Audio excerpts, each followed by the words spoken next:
Hey, what's up? How you doing? What do consultants actually sell?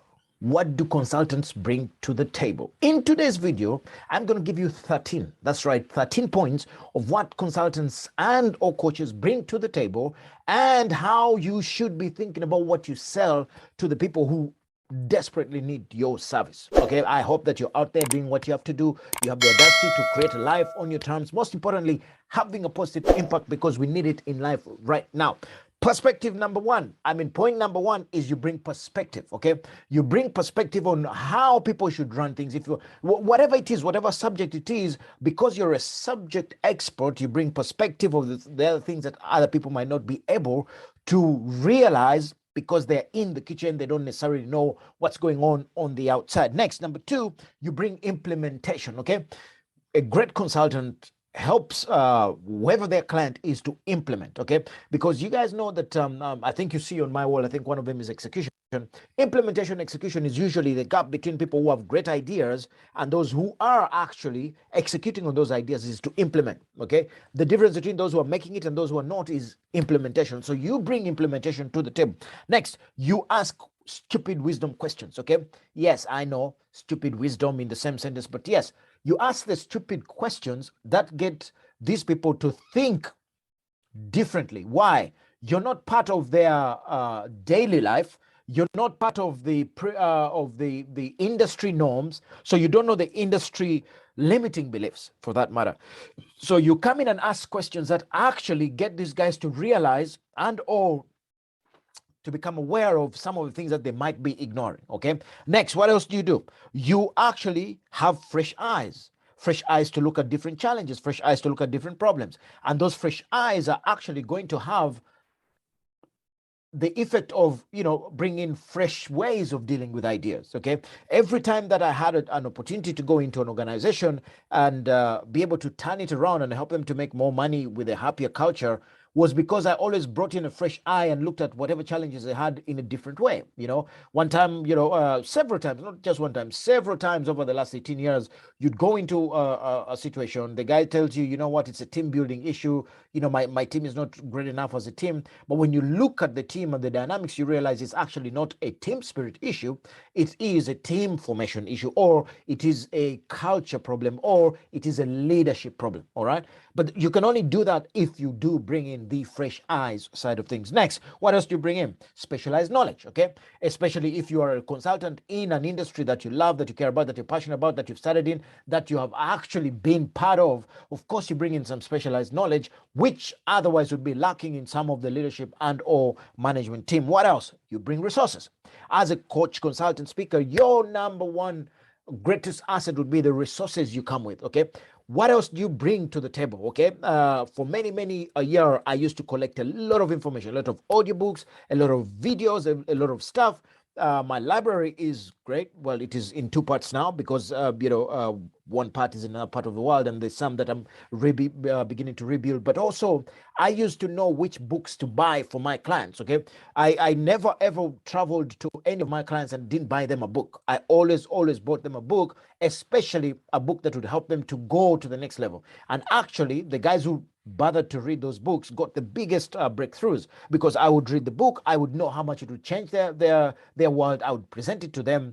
When they go through it, I know what it would do, and then we'll discuss it, and then bingo, we're good to go. Next, you challenge preconceived ideas. Okay, there are certain things that are preconceived, where you go in and say, hey guys, have you ever thought about we could change this? And they say, well, not in this industry. Oh, we have tried that and it hasn't worked. Okay, one of the greatest ones I like to usually give my clients is I say, how about we turn the top line into the bottom line? Come on, guys, let's think about that. And the first thing is, dude, you have no idea. That's impossible. Until you say, supposing it was possible, what would have to happen? Those are two powerful questions, because then people begin to think differently. Then you begin to challenge their preconceived ideas and you begin to take them to the next realm. And naturally, people are either always growing or dying.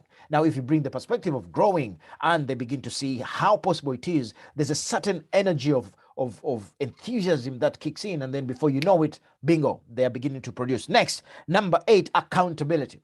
One of the greatest things you can ever be to the people you care about is an accountability partner.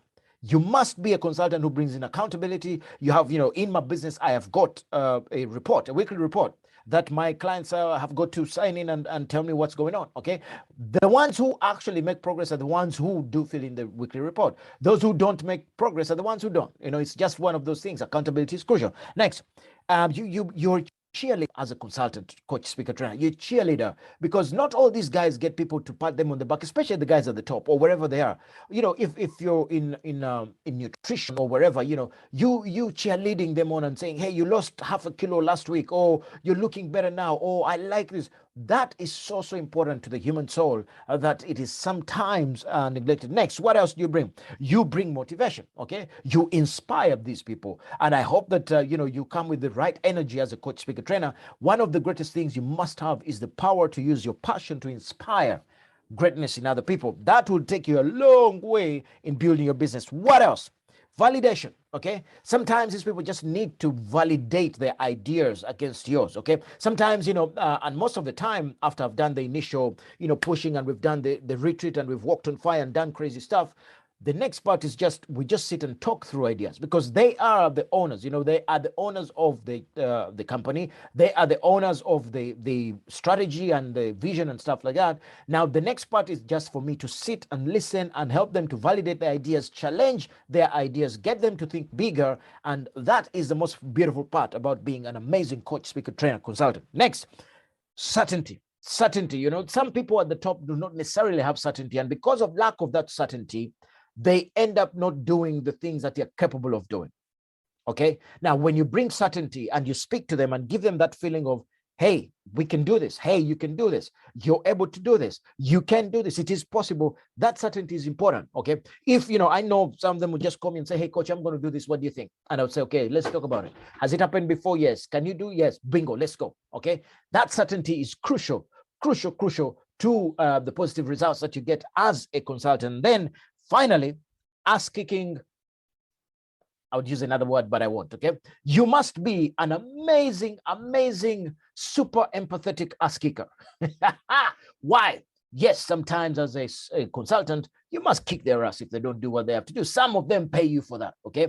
Actually, most of them pay you because they know. I'll tell you, some people would know, oh, when is coach coming next week? Oh, we better style up. We better do what we got to do, because that whatever is going to come for us. Okay. And just doing that for them just helps them to perform better. And when they perform better, everybody gets better. I'll tell you, one of the things that has always been one of the reasons why I love consulting is because when I help a leader to step up and produce amazing results, the other people they touch, the other families, because I'll just close it with one of these. One of my greatest wins was where I started to work with a leader who, when I first met them, they had a small company, they're taken over a company, and there was only 3 cars in the car park. 3 cars. Okay. The leader's car, the consultant's car, and somebody else. Okay. Just 3 cars. And he said to me, you know what? I want one of my success show. One of the things that will show that I've been successful is I want this car park to be filled with cars owned by my team. Lo and behold, 1.5 years later, it was full. But that is not the point. The point is that for them to have those cars, they had to be able to afford those cars, earn more, and have change to buy those cars. That means that people's families were affected. That means that people were living better. That means that kids were going to better schools. That means that people were going for their dream weddings. That means that people were saving. And that right there is the reason why you will never give up on being an amazing consultant, speaker, trainer who touches people's hearts positively and goes on to live the life of audacity on your terms. Until next time, peace.